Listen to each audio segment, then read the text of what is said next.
This is the Fifth Estate Winning Headlines, your media police post.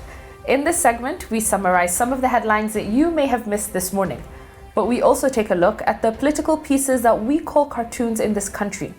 Today is the 29th of January 2021 and I am 2J. I am Miss K. And I am GK. Welcome, ladies. Yes, Thank you. all-lady panel. In case you missed the headlines, here they are. In the Daily Nation, virus tips Kenya into a recession. In the Standard, Uhuru, Ruto allies clash on Sagana. And the Star, Raila's lonely bid to win over Central. Let us begin with Daily Nation. Is this fact or fiction? According to the Daily Nation, the economy is officially in recession. They are quoting data released by the Kenya National Bureau of Statistics, KNBS, yesterday that showed that the country has a long way to go before it can start firing at pre-COVID-19 levels, even as the slow rate of infections offers hope for a quicker recovery this year. So according to the KNBS data, the economy contracted by 1.1% between July and September last year, making it the second consecutive quarter of GDP shrinkage. And they give a definition that an economy is said to be in recession when its GDP growth rate is negative for 2 or more consecutive years. So they say that the GDP recorded a negative growth of 5.7 in April and June 2020 as the COVID-19 induced shutdowns wreaked havoc on small businesses, forcing closures and major job layoffs. Before that decline of the second quarter, and they say that the last time that the economy contracted was in the third quarter of 2008 when post-election violence led to a 1.6 drop in the output, according to the Statistics Office. My problem with this story is that it's so uninspiring. And it needs context. It needs context, but no, unfortunately, because it's so uninspiring, what it then does, it's lackluster to the point of just being scary, you know. You see the headline and you get terrified. You're like, what has the virus done now? And I think, yes, GK, as you were saying, context is the most important thing. I think the problem with this headline is that if you aren't of an economic background, or if you're not, inclined in that way, you'll be led to think things are worse than they really you get so intimidated and confused with all of the things that they're saying. And this is not the first headline that the Daily Nation has done in this way, throwing out KNBS statistics and confusing Kenyans into fear, which I think is so unfair. I think if we look at just some general statistics out there, the World Bank said that globally, economies were projected to contract 5.2%. So if we're saying in Kenya, it's 1.1 to 1.2, I think in some regard, we should look at it and be happy, right? It's positive. It could be worse. And the same World Bank also said that the GDP in this region, was revised downwards from 5.1 to 1.2. So it's not just Kenya, it is everyone. Actually, I do agree that was the problem with this particular article. When they were looking at this statistics, this economic statistics, yes, KNBS collected Kenyan specific data, but they looked at it like the pandemic affected Kenya alone. Everybody else was business as usual, and you're the only ones who suffered the pandemic. Therefore, you're the only ones who suffer an economic recession. And I think what they ought to have pointed out is that the forecasts are saying that Kenya will have a strong rebound in 2021, especially as vaccines hopefully get here and they're being disseminated. But also that agriculture did really well. It actually grew by 6.3% thanks to tea production that actually increased by 14% compared to a year earlier. And that was thanks to favorable weather. And I think, if credit conditions continue to remain favorable, I think we should see us coming back up. Another thing that I found quite interesting, which comes from the Daily Nation itself, I'm surprised they didn't mention it. We talk about how there was fragmentation in global trade. But if you look at an article that the Daily Nation posted a couple of days ago, Mombasa Port saw an increase in the number of ships coming in. It was the highest number of ships arriving at the port since March 2020. Trade is still ongoing in Kenya. So if we decide to, pocket all of these stories in isolation, of course we have a very bleak and sad story in front of us. Outlook. Context is so important. There you go, Daily. I'm even tossing you before criteria. Yeah, toss it for fear-mongering. But we do have a 3-part criteria that we will use to judge the rest of the headlines. We'll ask ourselves, is it topical or speculative? Is it repetitive or groundbreaking? And is it thoughtful or just plain lazy? In the Standard. So as we know, big things are happening in Sagana, or happened in Sagana. This morning. Yes. And we're being told in the Standard that there was a letter, a 12-page letter that was written to the president. And in it, they said, we have raised issues and we hope that you will consider them in your agenda in Sagana. And part of that includes a 5-point development agenda. the economic ruin in the region, guaranteed minimum returns, politics of deceit and betrayal. So I'm guessing that they want to know what went wrong, why did the breakup happen, and the persecution of leaders. And unless these things are sort of addressed in the speech by the president in Sagana, then the mountain will remain restless. And according to the Standard, this will be yet another public relations talk shop. Now, my thing is, I hope the president gives the people what they want, and also that he breaks down BBI, because BBI, Mount Kenya region has a lot to gain from BBI should it pass. Yes, yeah. From more constituencies to more county revenue allocation, they stand to benefit. Yeah, definitely. I think it's quite a shame that the Mount Kenya MPs would come together and think that just because they write a 12-page letter, the president is going to stop in his heels and bow and listen to what they say. I think 2M loves to say this. I think Kikuyus are so overrated, or rather they think themselves to be so overrated. I think they need to slow down and realize that they're not as important as they think in the grand scheme of things and the direction that this country is starting to take. They have libido dominante. Exactly. A huge lust for power. Yeah. Let's park that, because I quite liked it, because there's obviously the clash between Uhuru allies and the Tanga MPs who are not actually invited to this meeting. Rightly so. I wouldn't want people there who were not on my agenda or boarding. So in the Star, we have Raila's lonely bid to win over Central. And the main thesis here for the Star is that a Morathe interview that says that the first debt that actually Kenyans owe is not the one to Ruto, but the one to Raila Odinga, because the vice president, Raila's father, Jaramogi Odinga, fought for the release of founding father Jomo Kenyatta. And he says if we're going to start somewhere with debt, let's pay back our And he also ones. said that Raila sacrificed the presidency in 2002 with Kibaki Tosha. And so he says because they've sacrificed twice for Kikuyus, time is there for us to repay. And then the other thing is that apparently UK Uhuru Kenyatta allied MPs are not supporting Raila in his excursions into Central. And this is because in Githurai this week, Oni MP Maina Kamanda showed support for Raila. Yeah. And so basically Tanga allied MPs and spokespeople are sort of pointing to, trouble in paradise with the handshake and all that by saying, when Uhuru Kenyatta goes to Kisumu, everybody shows up, everybody is welcoming. Why are they not doing the same for Raila in Central? Yeah. So Kazi Kwenyu, they say it's only former MP Peter Kenneth and who else? And Morathe who are showing support to Raila at this moment. It's okay. I think we're going to see in a couple of months people are going to change their tune. I think people just want to be stubborn and make noise while they can until they realize what's good for them. Yes. So who do we give our winning headline? We have two. We have Uhuru Ruto allies clash, and we have the Star. I'd say toss the Star. Toss the Star. Yeah. So there you It's have not it. a lonely bid. It's not a. There you have it. Winning headline. From the Standard. From the Standard. On to the political pieces that we call cartoons in this country, where we also have a three-part criteria. We ask ourselves, is it humorous or dry? Is it satirical or pessimistic? And is it effective or just plain lazy?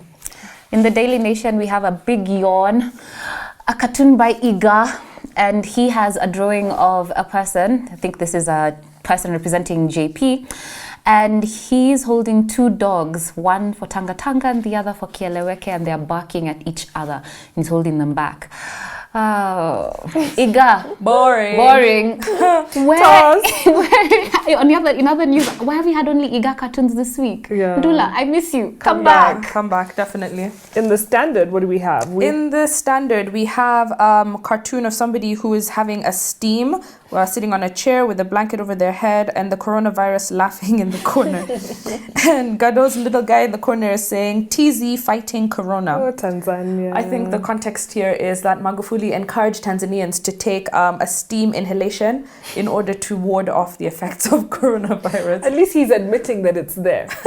He was a corona denier. Always look for the silver lining. Yes, that is the silver lining. Let's park that. That was funny. In the Star, we have Ozone. And Ozone has drawn, the Githurai 45 rally. And you see a caricature of Raila there. And he's holding up a cabbage, much like when Simba was held up by Mufasa in The Lion King. Oh, boy. And here it says, see, we are together this January. And you can see somebody there with a wheelbarrow in the crowd. You can see a crowd waving. And a tiny caricature of WSR. Yes, in the corner with his wheelbarrow, watching from a distance. I feel like we should give the standard. I thought it was a lot over more the funnier. start. Yeah, I think I was just generally confused about the whole cabbage thing in general. Scenario. Yeah, it's okay. I think Ryla did have a tough time, but I guess because people don't eat meat in January. Anyway, it's in January anyway. Toss it. Okay, well that leaves us with the standard. Gajo gives us our winning cartoon. And now for our final thought. But before we get there, please remember to subscribe and to hit like. And now, our final thought. To round out this week, looking at some of the most infamous betrayals in history, we look at probably one of the most least known betrayals. We're going to look at La Malinche. Before we get there, can I give a summary? Of course. So this week we've been looking at famous betrayals. On Tuesday, we looked at the betrayal of Jesus Christ by Judas Iscariot. We went into the prophecy that led to the betrayal in the book of Zechariah, chapter 11, verse 12 and 13. The verse predicts 4 things. First, the metallic composition of the money, silver. It talks of the cost of the betrayal, 30 pieces. It foretells an action, that it would be cast in the house of Jehovah. And when Judas came to the priests, he cast the pieces of silver at the temple. And it also says that the final destination of the money was the porter. It led us to question whether Judas was predestined to do this sin. On Wednesday, we discussed the betrayal of Julius Caesar by Brutus, using the book Brutus, the Noble Conspirator by Catherine Tempest. We examined the 2 men who were the top plotters in the assassination of Caesar, namely Marcus Junius Brutus and Cassius Longinus. We took an in-depth look at the moments that took place just before the moments of Caesar's death. We also discussed the reasons why Brutus assassinated Caesar.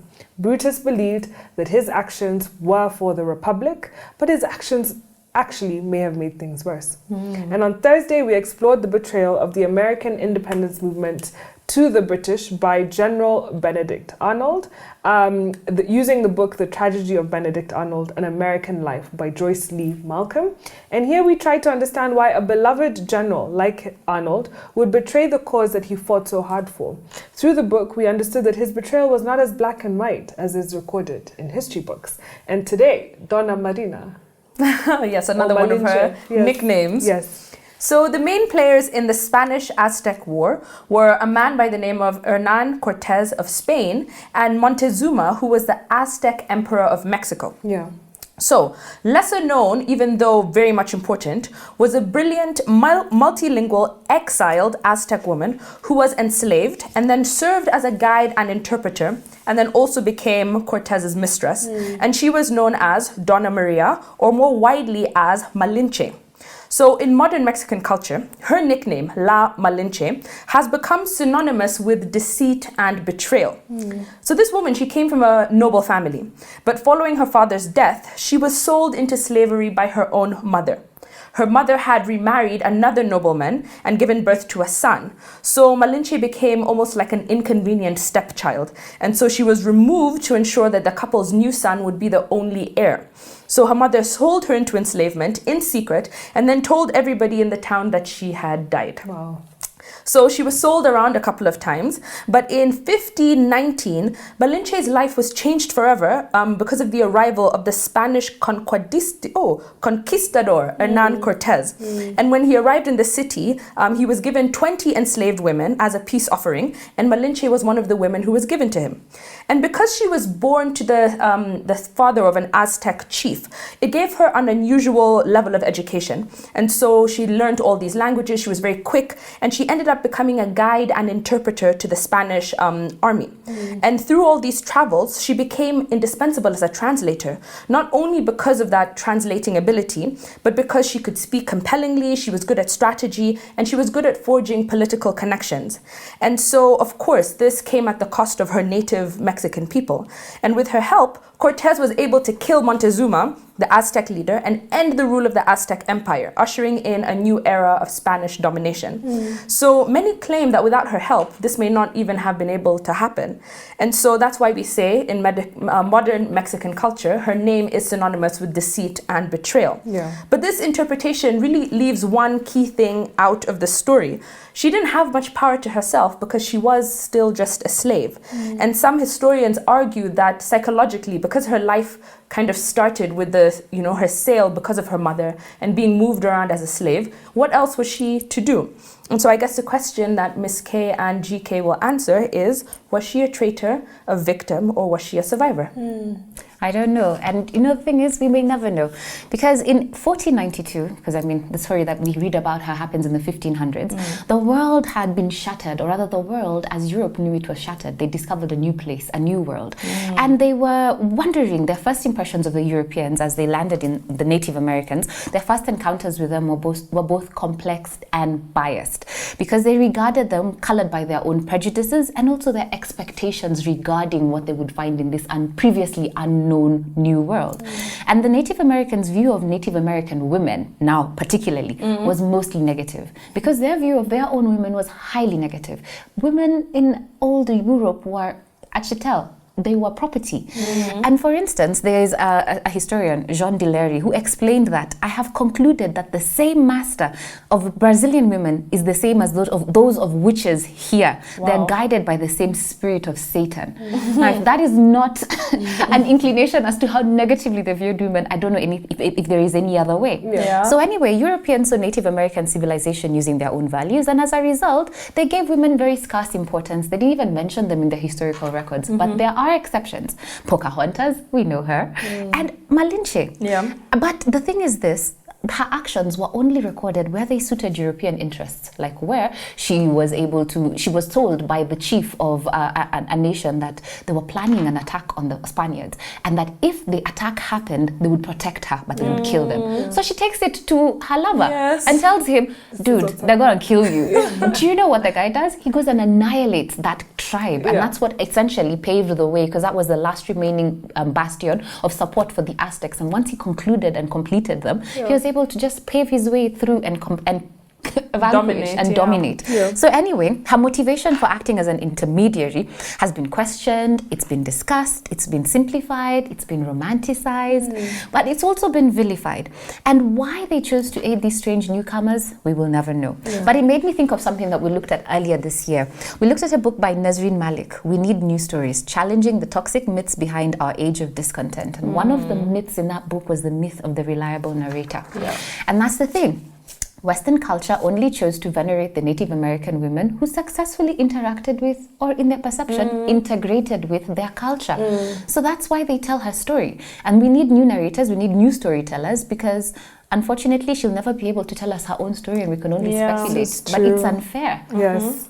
So interesting. And you're right, the bias in available resources on her story are really either men, Europeans, or indigenous men. The women can't tell their story, didn't tell their story.